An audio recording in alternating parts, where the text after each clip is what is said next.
कई गवाहियां जब हम सुनते हैं तो हम प्रभु को धन्यवाद देते हैं, प्रभु आप कितने भले हो, आप कितने भले हो प्रभु, आपके अलावा कोई ये कर ही नहीं सकता। ये मैं आपको इस परिवार से मिलवाना चाहता हूँ। और ऐसे बहुत से लोग हैं जिनकी गवाही जब दी जाती है तो उनकी जो आप बीती है उसके साथ जस्टिस नहीं हो सकता। मतलब आप कितना बता सकते हो, जस्टिस नहीं हो पाता उन गवाहियों का। मैं चाहता हूँ आज आप ध्यान से इस गवाही को सुने ताकि आपको मालूम हो हमारा परमेश्वर कितना भला है, वो सच में अपने लोगों से प्यार करता है। आमीन।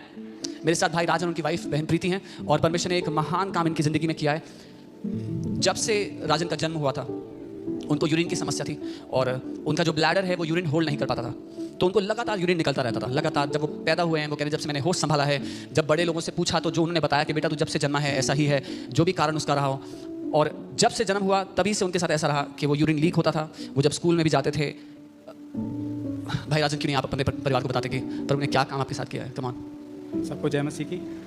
मैं जब पैदा हुआ तो उसके बाद से ही जब से मैंने होश संभाला मुझे बाथरूम निकलता रहता था, हर वक्त बाथरूम आता रहता था। मेरी मदर जो थी वो मुझे कुर्सी पे बैठाती थी, उसमें छेद कर देती थी और फिर मेरा पेट दबाती थी। मैं 5 साल का था, मेरा पेट कटा, एक बार ऑपरेशन हुआ गंगाराम हॉस्पिटल में। फिर मैं 7 साल का था, मेरा दोबारा पेट कटा महाराजा अग्रसेन हॉस्पिटल में। डॉक्टर ने कहा ठीक हो जाएगा, लेकिन कुछ भी नहीं हुआ। और उसके बाद डॉक्टर ने ये बोला इसके मसाने कमज़ोर हैं। फिर मैं बड़ा हुआ, मैं स्कूल जाने लगा। स्कूल में एडल्ट डायपर लगा के जाता था क्योंकि स्कूल में भी लोग मजाक उड़ाते थे। कई बार होता था पैंट में बाथरूम निकल जाता था। अपने जीवन के 28 साल मैंने सिर्फ काली पैंट पहनी क्योंकि मैं और कोई कलर पहन ही नहीं सकता था। कुछ पहनूँ तो उसमें बाथरूम निकल जाता था, मैं जरा सा चलूँ तो पैंट गीली हो जाती थी, बदबू आती थी, कोई साथ में नहीं बैठता था। हर वक्त लोग ताने लगाते थे, बोलते थे ये इसका जन्म ही क्यों हुआ, ये मर जाता तो ज़्यादा अच्छा था। डॉक्टर ने कहा कि एक ऐसी रेयर बीमारी है जो 1% से भी कम लोगों को होती है। उसमें ब्लैडर जो होता है वो यूरिन होल्ड नहीं कर पाता और उसका कोई ट्रीटमेंट भी नहीं है। और उसके बाद उन्होंने कहा कि 13 साल तक की उम्र तक इंसान जी पाता है क्योंकि वो जो मेरा यूरिन होता था वो किडनी में चला जाता था और उसके बाद किडनी मेरी बैलून की तरह फूल जाती थी और मुझे बहुत दर्द होता था, मछली की तरह तड़पता था। लेकिन कोई भी पेन किलर इंजेक्शन लगा दिया। मैं 10 साल का था, मेरी मदर की डेथ हुई। मैंने उनको अपनी आंखों के सामने जिंदा जलते हुए देखा। वो इतनी परेशान हो गई थी घर की परिस्थितियों से, उन्होंने अपने आप को आग लगा ली। मैंने उनको देखा, वो मरने से पहले उन्होंने एक आखिरी बार मुझे गले लगाया था, बोला था कि तू भी मेरे साथ चल। बट मैंने मना कर दिया, मैं नहीं जाऊँगा, मुझे परमेश्वर की महिमा करनी थी। मैं उस समय नहीं जानता था। फिर मैं बड़ा हुआ, मैं और जगह पर भी गया। मैंने प्रभु यीशु मसीह को 2011-12 में जाना। जब मैं वहाँ गया तो मेरी बीमारी तब भी कोई चंगी नहीं हुई। बस मुझे इतना हुआ था कि मैं जब चलता था तो मेरा यूरिन जो है वो निकलना बंद हो गया था। लेकिन रोज़ रात को 25 जनवरी 2026 तक रोज़ रात को जब मैं बाथरूम रात को सोता था तो बेड पे बाथरूम होता था। मेरी वाइफ हैं, ये इतनी बेडशीट डेली का रूटीन था। सुबह उठती थी और ये क्या कहते हैं नई बेडशीट वॉशिंग मशीन में साफ़ करी, फिर नई बेडशीट। बहन मैं आपसे भी पूछना चाहता हूँ, आपकी शादी को 7 साल हो गए और जब आप शादी से पहले ही आपको पता था, आपने प्रभु को ग्रहण कर लिया था और फिर जब आपको राजन मिले आपने उनसे शादी करने का निर्णय लिया और बहुत सारे चैलेंजेस आपकी शादी में, शादी से पहले शादी के बाद। आप एक बार चर्च को बताएंगे क्या था? प्रभु ने हम राजन को जोड़ा क्योंकि जब मैं प्रभु में नहीं थी तभी राजन को देहरादून में परमेश्वर ने विज़न में दिखाया था कि ये तेरी पत्नी होगी, जब मैं प्रभु यीशु को जानती भी नहीं थी। और परमेश्वर ने मुझे 23 दिसंबर 2015 को प्रभु ने मुझे आवाज़ दिया एक रूम में कि तू चर्च आ। और मैंने फर्स्ट टाइम एक लिविंग गॉड की आवाज़ सुनी थी। उस आवाज़ को पीछा करते मैं चर्च आई। फिर वहाँ पे राजन मेरे लाइफ में आए, मैं इनके लाइफ में आई। और फिर ये सफ़र जब मैंने राजन को आगे से बोला था तो उन्होंने बोला मेरे साथ चलने का मतलब है कांटों पे चलना, आसान नहीं है चलना। इन्होंने सारी मेडिकल रिपोर्ट्स मेरे को दिखाया था।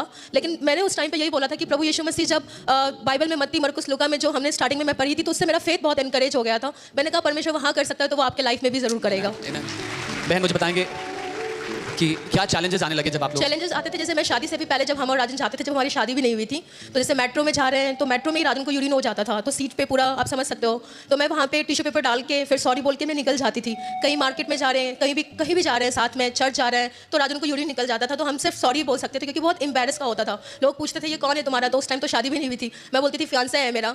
और एक दिन ये भी वर्ल्ड की बेस्ट थर्ड कंपनी से राजन को जॉब का ऑफर आया था एंड जस्ट राजन ने 1 या 2 महीने काम करा था और उन्होंने राजन को केबिन से बाहर कर दिया था क्योंकि उनके सीट पे वॉशरूम हो गया था। सो ये बहुत ऐसा समय था, उसकी वजह से राजन की काफ़ी बार जॉब चली गई थी। ऐसे भी टाइम आया जब राजन ने 1-1.5 साल जॉब नहीं करा जस्ट बिकॉज ऑफ दिस। आप सोच सकते हो कि कोई कमाने वाला है नहीं इसके फैमिली में। तब हमारी मैरिज भी नहीं हुई थी। ये सारे चैलेंज फेस करना। शादी के बाद आपने बताया शादी के बाद फिर जैसे हमारी शादी हुई उसके बाद फिर हमारा ऐसे चलता जैसे एक नॉर्मल कपल घूमने जाते हैं, हिल स्टेशन जाते हैं। मैं और राजन कभी गए नहीं 7 इयर्स में क्योंकि हमेशा एक फियर होता था कि कहीं राजन थोड़ा सा वॉक करेगा वॉशरूम निकल जाएगा, सेंसेशन उठ जाएगा। तो मार्केट जा रहे हैं नीचे में, आप बिलीव करोगे कितनी बार ऐसा होता था, मॉल जाते थे हम लोग, मॉल के गेट पे गए, राजन को सेंसेशन स्टार्ट होता था, राजन वहीं पे बैठ जाते थे एंड फिर हम जगह देखते थे कि राजन कहाँ पे जाके थोड़ा अपने आप को नॉर्मल कर पाए। काफ़ी बार हम वापस ही कैब से वापस आ गए। 1-2 बार ऐसा तो हुआ कैब में यूरिन हो गया। सो ऐसे और इतना ज़्यादा ऐसी चीज़ें मेरी फैमिली को भी आज फर्स्ट टाइम वो लाइव सुनेंगे मेरे को जब ये वीडियो वीडियो देखेंगे, क्योंकि मैंने उनसे भी शेयर नहीं किया था, क्योंकि वो प्रभु में नहीं है तो उनको नहीं पता हमारा प्रभु यीशु मसीह क्या कुछ कर सकता है। बहन, आपने बताया था कि आप रिश्तेदारों के, दोस्तों के घर रुकते नहीं थे इस डर के मारे। जैसे जब भी मैं अपने इनके रिलेटिव के यहाँ जाते थे, जैसे जयपुर वगैरह, तो वहाँ पे 2-3 बहुत रिक्वेस्ट पे तो हम जाते थे, वरना हम डिनाई कर देते थे, पर सही कारण नहीं बताते थे क्योंकि बहुत एम्बैरस लगता था। तो जब भी अगर 1-2 दिन के लिए भी जाते थे तो हम एक ऐसा होता ना, बेबी के लिए जो बिछाते हैं बेडशीट के नीचे, वो मैं छुपा के वेट करती थी कि कब 2 बजे जब सारे रिलेटिव सो जाए तो मैं राजन के बेडशीट के नीचे बिछा देती थी और मैं नहीं सोती थी। जैसे एक मदर अपने बेबी के लिए वेट करता है ना, बीच में उठाती थी, राजन आप वॉशरूम कर लो वरना यहाँ पे हो जाएगा तो सबको पता चल जाएगा। सो ये सारे चैलेंजेस में बहुत ज़्यादा मेंटली मैं इतना ज़्यादा चैलेंज, क्योंकि जब भी राजन सुबह उठते थे तो बेड गीला होता था। काफ़ी बार ये बीच में उठा के कहते थे आज मेरे को फिर से वॉशरूम हो गया, पर मैं यही बोलती थी कोई बात नहीं, अपोस्टल जी कहते हैं ना कि डिले हो सकता है पर डिफीट नहीं हो सकता है। हालेलुया। राजन, मैं आप पेशे से अब एक टीचर है, एक इंस्टीट्यूट है ना, और आपने बताया कई बार आपने, क्योंकि शर्मिंदगी की ज़िंदगी आपने बताया कितनी ख़राब होती है, पूरी ज़िंदगी आपने उस शर्मिंदगी को सहा है, बचपन में, स्कूल में, ऑफिस में, और आपने अपनी ज़िंदगी को ख़त्म करने का भी कई बार निर्णय लिया। हाँ, मैं 3 बार यमुना बैंक पे गया था शादी से पहले सुसाइड करने के लिए, क्योंकि मैं सोचता था ऐसी ज़िंदगी जीने से अच्छा मर जाऊँ तो ज़्यादा अच्छा है। मैं बच्चों को पढ़ाता हूँ, कई बार होता था बच्चों को पढ़ा रहा हूँ बोर्ड पर, और पढ़ाते पढ़ाते मुझे यूरिन में सेंसेशन होता था, मैं बैठ जाता था, बच्चे सोचते थे सर क्यों बैठ गए, फिर मैं बाथरूम गया, फिर आया, मैं फिर पढ़ाने लगा, फिर सेंसेशन हो गया, मैं फिर बैठ गया। तो ऐसा होता था 1 घंटे में मैं 3 बार 4 बार, फिर मैं उठता ही नहीं था। मैंने कहा बच्चे भी सोचेंगे सर 1 घंटे में 4-4 बार बाथरूम जाते हैं, परेशानी क्या है। बात ऐसी थी मैं किसी को बता नहीं सकता था कि मैं हर दिन मैं उल्टा नहीं लेट सकता था बेड पे, उल्टा लेटता था तो ब्लैडर दबता था और बाथरूम निकल जाता था। तो हर वक्त मैंने, कभी कभार बच्चे भी देख लेते थे, पैंट में बूंदें आ जाती थी, तो इतनी शर्म आती थी उस टाइम पर। राजन, आपने बताया था कि आपने इतने 28 साल से ऊपर आपने कोई और कलर की पैंट नहीं डाली, बल्कि आप दोनों यहाँ पर, आप जानते हैं ये दोनों यहाँ पर सर्व करते हैं, आपने शायद कभी देखा भी हो इनको कुर्सी लगाते हुए यहाँ पे सर्व करते हुए, कभी इनके मुंह पे शिकन देखा था?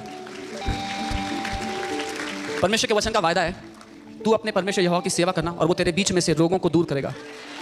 आमीन। वो अपने वचन का पक्का है। और जब मैं ऐसी गवाहियां सुनता, मैं कहता हूं प्रभु तेरा कितना लाख लाख धन्यवाद प्रभु कि तू अपने लोगों को ले आया इस जगह पर जहां पर तू उन्हें निजात दे सकता है। प्रभु तेरा धन्यवाद हो कि तू जिंदा खुदा है। हालेलुया। बोलो पिक्चर अभी बाकी है। हालेलुया। सब कुछ जा रहा था लेकिन बीच में यीशु मिल गया। आप मुझे बताएंगे आप यहाँ पर कैसे आए? परमेश्वर ने जब यहाँ से आने के पहले मेरे को बार बार अपोस्टल जी ड्रीम में दिखते थे, और जब फर्स्ट टाइम ड्रीम में देखे तो मैंने ये देखा कि वो मुझे वर्ड से प्रीच कर रहा है। उस टाइम सिर्फ मैं थी और अपोस्टल जी, मैं बैठी और अपोस्टल जी वर्ड से प्रीच कर रहा है। Okay. फिर सेकंड ड्रीम में मैंने देखा मैं और राजन हम दोनों हैं। थर्ड ड्रीम में देखा कि हम राजन और कुछ हमारे जानने वाले लोग भी हैं, और ऐसे करते हुए हम यहाँ पे आए। ठीक है। और जब यहाँ पर आए तो क्या हुआ? जब हम यहाँ पे आए तो परमेश्वर ने हमारे विश्वास को बहुत ज़्यादा स्ट्रॉन्ग किया। हमें एक मन में एक्सपेक्टेशन भी जान के कि जो वचन, जैसे मेरा ऐसा था कि मेरे को लगता था कि जो फादर है वो एक यहोवा जो बहुत क्रोधित पिता है, जो हमने सुना था, लेकिन यहाँ के बिल्कुल थॉट अलग चेंज हो गया। मैं हमेशा गिल्ट में रहती थी, थोड़ा सा भी कुछ गलती होता था तो मुझे लगता था अब परमेश्वर मुझसे नाराज हो गया, वो मुझसे तो प्यार ही नहीं करता है। ऐसे मेरे लाइफ में प्रॉब्लम है। बट अपोस्टल जी ने जो सिखाया, जो सबसे मेन चीज़ मैं यहाँ पे आके सीखी हूँ कि he is a loving father. Hallelujah. और आप जानते हैं उन्होंने जैसा कहा कि एक्सपेक्टेशन के साथ वो चर्च आने लग गए, एक्सपेक्टेशन के साथ यहाँ पर आकर वचन ग्रहण करने लग गए। जब वो एक्सपेक्टेशन के साथ एक दिन बैठे हुए तो परमेश्वर की आत्मा ने प्रभु के दास के द्वारा राजन का नाम पुकारा। टीम, हम क्या वो वीडियो दिखा सकते हैं? राजन बी हील्ड, राजन चंगे हो जाओ in the name of Jesus. यीशु के नाम में। जो यहोवा पे आस रखते हैं कभी लज्जित नहीं होते हैं। आमीन। ये एक्सपेक्टेशन के साथ आते रहे, कलीसिया में आते रहे अपनी चंगाई पाने के लिए। बहन ये बता रही थी कि यहाँ पर वॉलंटियर जब करते हैं तो जब इनको बाहर खाने तक भी जाना था तो वहाँ पर भी राजन को इंसल्टेशन और यूरिन हो जाता था। लेकिन सच में एक जीवित कलीसिया में जब आप जुड़े हो, डिले हो सकता है, डिफीट नहीं होगा, जैसा आज आपने सुना। हालेलुया। 25 जनवरी को जब यहाँ पर अभिषेक के तेल की सभा थी, परमेश्वर के आत्मा ने फिर से अपने दास के द्वारा, अपोस्तल अंकित जी के द्वारा इन भाई के लिए एक वचन को भेजा। हालेलुया। यहाँ पे एक व्यक्ति है, आपको यूरिन करने में प्रॉब्लम होती है। मेरे को प्रभु ये दिखा रहा है, जैसे ही आज आपको टच किया जाएगा, बाहर जाना जल्दी से चेक करो। जो नहीं कर सकते इंस्टेंटली वो करो, और मगर उसके बाद उसकी महिमा जो उसकी है उसको पूरी महिमा दो। भाग कर आगे आओ और गवाही दो यीशु ने आपके लिए। हालेलुया। और जब ऐसा हुआ तो शैतान ने इनको परखने के लिए उसी समय इनकी तबीयत खराब हो गई, और ये उस हफ्ते में अस्पताल में थे। और जब ये अस्पताल में थे, राजन ने इस वचन को नहीं छोड़ा जो परमेश्वर की आत्मा ने भेजा था उनके लिए, और वो कहने लगे मैं परमेश्वर की महिमा करूंगा। वो ये देखने लगे कि वो यहाँ पर खड़े हैं मेरे साथ, अपनी गवाही कलीसिया को बता रहे हैं। वो अपनी वाइफ को बार बार ये कहते रहे मैं परमेश्वर की महिमा करूंगा, मैं स्टेज पर खड़ा होऊंगा, पास्टर सामर्थ के साथ गवाही दूंगा। राजन मुझे बताओ आज प्रभु ने आपके लिए क्या किया है? मैं जब मेरा तबीयत ख़राब हुआ था, जब मैं हॉस्पिटल में था, तो मैंने एक बात मेरे मन में आई। मैंने कहा मैं स्टेज पे जाऊंगा, पास्टर सामत होंगे और मैं परमेश्वर की गवाही दूंगा। और मैं आपको सच बता रहा हूँ, मैं 37 ईयर्स तक, 37 साल तक दुष्ट ने मुझे बहुत तड़पाया, बहुत परेशान करा। मैंने हर तरह का दुख देखा, मैं गरीबी देखी, लाचारी देखी, बीमारी, दर्द सब देखा। लेकिन मैं सच कह रहा हूँ, जब मैंने इस कलीसिया में आके अपोस्तल अंकित साजवान जी का वचन सुना, मैंने दुष्ट को बोला, मेरे अंदर एक गुस्सा आ गया। मैंने कहा अब मैंने अपनी तलवार उठा ली है, मुझे मेरा अधिकार पता लग गया है, अब मैं तुझे नहीं छोड़ूंगा। 37 साल तूने मुझे परेशान करा, अब मेरी बारी है, अब मैं तुझको नहीं छोड़ूंगा, मुझे अपने अधिकार पता लग चुके हैं। उस दिन जब परमेश्वर के दास ने ये वचन भेजा, अभिषेक का तेल आपको लगाया गया, आपने क्या किया उसके बाद? उसके बाद मैं तुरंत, मेरे मन में वचन आया, नमान कोड़ी था कि उसको आज्ञा मिली थी, वो तुरंत गया। मैं कहा मेरे को परमेश्वर के दास ने बोला, मुझे यीशु मसीह ने बोल दिया है। मैं उठ के सीधा बाथरूम में गया, बाथरूम से आया और उस दिन से लेकर आज तक जब भी मैं रात को सोता हूँ बाथरूम नहीं आता। 37 साल के बाद 37 साल के बाद आप 1 घंटे में, आधे घंटे में 3-4 बार वॉशरूम जाते थे, वो नहीं होता अब नहीं होता। अब मैं 4-5 घंटे में एक बार जाता हूँ। 4-5 घंटे में एक बार। आपको जो सेंसेशन होता था वो भी नहीं अब होता? वो नहीं होता, मैं पढ़ाता हूँ, मुझे कोई टेंशन नहीं होती।